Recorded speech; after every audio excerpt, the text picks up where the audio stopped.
नमस्ते, मैं हूं संजय दीक्षित और आप देख रहे हैं दी जयपुर डायलॉग्स।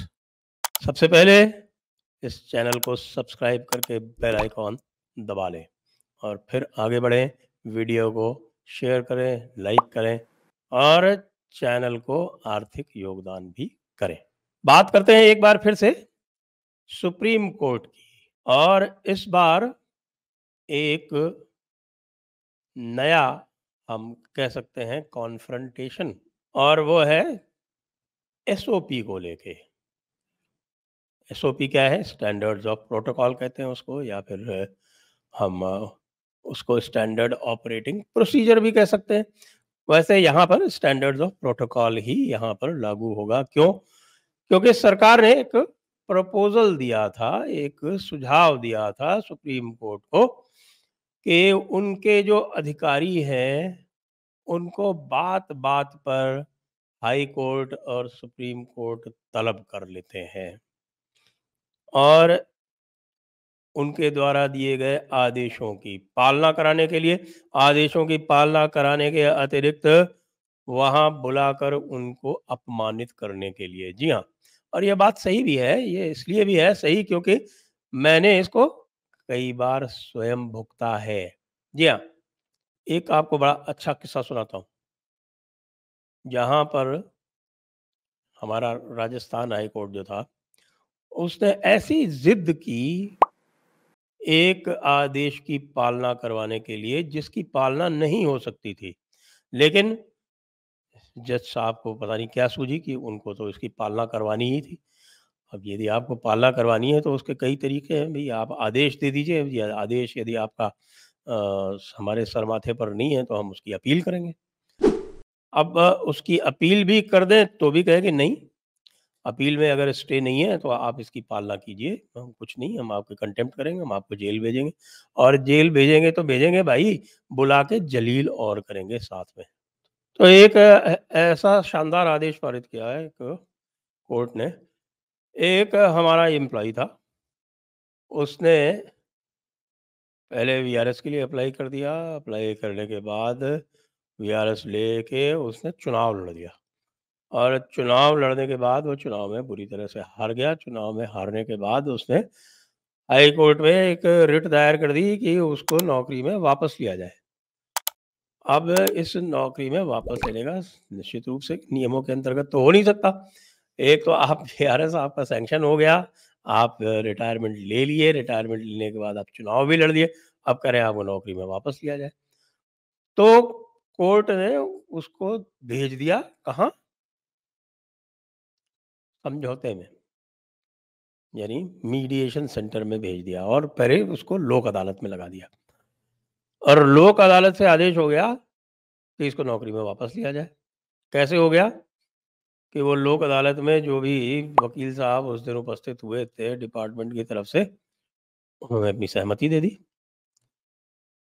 बिना डिपार्टमेंट के, विभाग के सहमति के।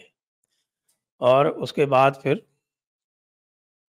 आदेश हो गया, कोर्ट ने आदेश कर दिया और कहा इसकी पालना करो। हमने रिव्यू फाइल की, कहा कि साहब इसकी पालना नहीं हो सकती, तो कंटेम्प्ट। उसके बाद फिर हमने उसको स्ट्रांगली कंटेस्ट किया। तो फिर जज साहब ने हमको तलब कर लिया एक दिन। पता नहीं जज साहब का इतना क्या उसमें इंटरेस्ट था, मैं गया। क्या आप इसके आदेश की पालना करेंगे या नहीं करेंगे? मैंने कहा सर आदेश की पालना असंभव है, नहीं हो सकती। क्या मतलब है आपका असंभव है? कोर्ट का आदेश है, पालना करनी पड़ेगी आपको। नहीं सर इसकी पालना नहीं हो सकती, असंभव कृत्य की पालना नहीं की जा सकती, ये तो लॉ में भी यही लिखा हुआ है। नहीं, आपको करनी पड़ेगी। साहब आप आदेश दे दें, जो भी आप कह रहे हैं कृपया आप मुझे ना डांटें। Court speaks through its orders. आपको जो भी आपको मुझे आदेश देना है, मेरा सबमिशन रिकॉर्ड कर लें कि ये इम्पॉसिबल है। इम्पॉसिबल इसलिए है क्योंकि रिटायरमेंट के बाद उसको रीइंस्टेट करने का आज तक कोई प्रावधान किसी भी नियम में, कानून में है नहीं। और दूसरी बात, ये चुनाव लड़ चुका है। ये चुनाव लड़ना तो वैसे भी मिसकॉन्डक्ट में आता है, सरकारी कर्मचारी चुनाव नहीं लड़ सकता, तो ये दोनों कार्य होने के बाद तो इसको लिया जाना असंभव है। और मान्यवर, जो भी आप मुझे कह रहे हैं वो कृपया आदेश में अवश्य लिखें। अब जज साहब जो है वो बहुत गुस्सा हुए, उनकी मैं देख रहा था, लेकिन भौहें फूल रही हैं और बिल्कुल आँख से आग निकल रही और कान से, नाक से, सब जगह से आग निकल रही, धुआँ निकल रहा। लेकिन जो मैंने उनसे रिक्वेस्ट की थी कि जो कुछ भी आप कह रहे हैं कृपया इसको ऑर्डर में लिखवा अवश्य दें। तो उनको पता है कि जब इम्पॉसिबिलिटी प्लीड हो गई और ये बता दिया गया कि इस कारण से ये आदेश गलत है, इसको रिव्यू किया जाए, तो वो कुछ नहीं कर सकते। उन्होंने कुछ नहीं किया, मैटर रिलीज़ कर दिया, दूसरे जज के पास गया, उसने मेरिट पे सुन के और वही आदेश रिकॉल कर लिया, क्योंकि हमने रिकॉल की एप्लीकेशन लगा। लेकिन इसमें मुझे क्यों बुलाया गया? मुझे बिल्कुल स्पष्ट था कि इसमें जज साहब का कोई व्यक्तिगत इंटरेस्ट है, तभी मुझे बुलाया गया। इसी तरह से मैं आपको एक और बताता हूँ कि एक बार महामारी हुई, मैं डिस्ट्रिक्ट मजिस्ट्रेट था बाड़मेर में, collector and district magistrate. Malaria की महामारी फैली। मलेरिया की महामारी के कारण मुझे कुछ विशेषाधिकार दिए गए। उन विशेषाधिकारों का उपयोग लेते हुए मैंने जो डॉक्टर्स और वैद्य इत्यादि थे वहाँ डिस्ट्रिक्ट में पोस्टेड, उनके लिए कुछ ऐसी नियमावली लगाई जिसमें उनको कुछ विशेष पाबंदियों का पालन करना था। एक वैद्य जी जो थे, उनका पालन करते हुए नहीं पाए गए, तो उनको उनके स्थान से स्थानांतरण करके और हेडक्वार्टर पर लगा दिया, इमरजेंसी ड्यूटीज़ में। तो वे हाई कोर्ट चले गए। हाई कोर्ट में उन्होंने जो है वो मेरे विरुद्ध जो है वो अनर्गल आरोप लगाए और जज साहब ने उसका कॉग्निजेंस ले लिया। कॉग्निजेंस ले लिया और कॉग्निजेंस ले लिया तब तक तो ठीक है, मुझको तलब कर लिया व्यक्तिगत। यहाँ मैं महामारी से जूझ रहा हूँ। उस समय हम रात में 4 घंटे की भी नींद नहीं ले पाते थे। दौड़ते रहते थे पूरे ज़िले में। 28,000 वर्ग किलोमीटर का ज़िला था बाड़मेर उस समय। 28,000 और एक-एक दिन में 800-800 किलोमीटर का हम दौरा करते थे। एक पीएचसी से दूसरी पीएचसी 50-50 किलोमीटर दूर होती थी। उनमें सब में जाके वहाँ अपने साथ में ले जाके उनको स्टॉक कराना, दवाइयों को दिलवाना, डॉक्टर है या नहीं है उसका निरीक्षण करना, सब चीज़ें वो लगातार हम तो व्यस्त थे और उसमें हमें हाई कोर्ट बुला लिया जाता है। वहाँ हाई कोर्ट में जाके जो हमारे सरकारी वकील, अब सरकारी वकीलों का तो क्या कहें, सरकारी वकील जी वहाँ जज साहब के सामने ऐसे पैरवी कर रहे थे, मुझे लगा कि तो ये मुझे सज़ा ही दे देंगे, तो मैंने स्वयं पैरवी की और स्वयं पैरवी करके और पूरी उसकी कारस्तानी सुनाई, बताया वहाँ क्या हो रहा है और क्या स्थिति है और ऐसी स्थिति में ऐसा निर्णय लेना न केवल अपेक्षित था, अपितु आवश्यक था। तब जज साहब जो है वो थोड़ा-सा उनका रवैया नरम हुआ। वो महाराष्ट्र से आए हुए थे, उनको स्थितियाँ पता नहीं थी राजस्थान की, तो जब उन्हें बताया गया ठीक से मेरे द्वारा, तब उन्होंने अपना निर्णय बदला। तो कहने का अर्थ ये है कि ये जो एक टेंडेंसी है कुछ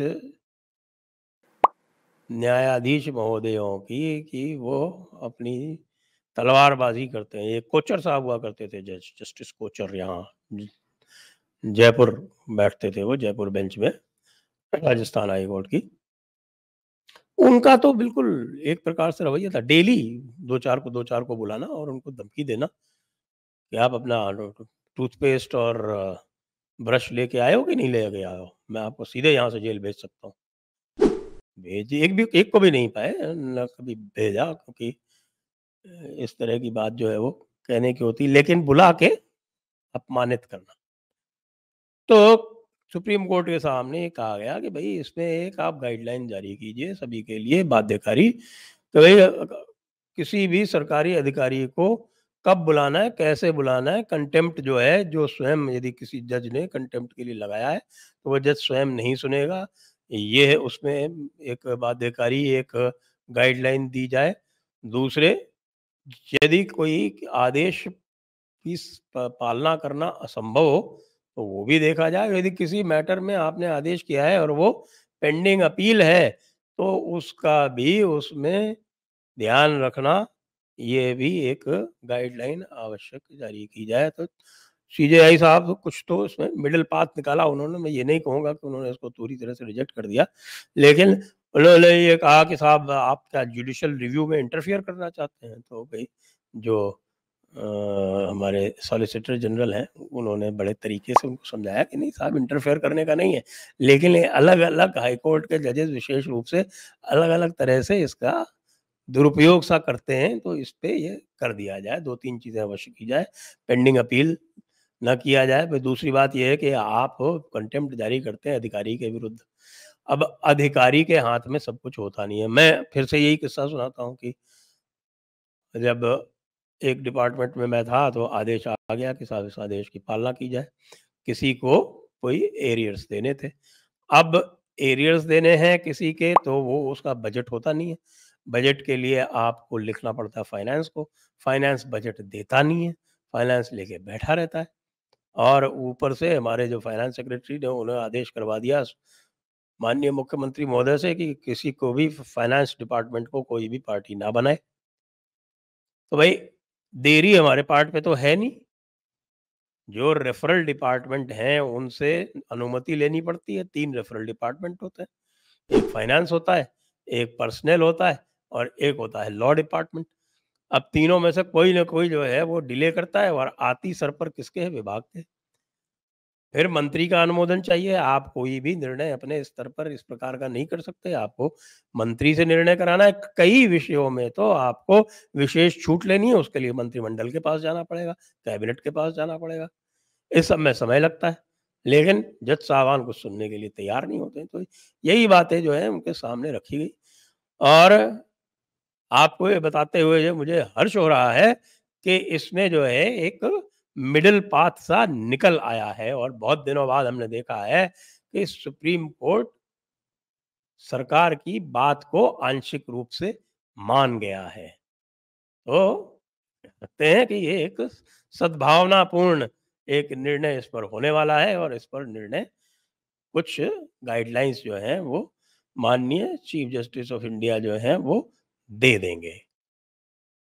यह खुशी की बात है कि कभी तो ऐसा हुआ कि सुप्रीम कोर्ट और सरकार एक ही रास्ते पर चलने के लिए तैयार हुए।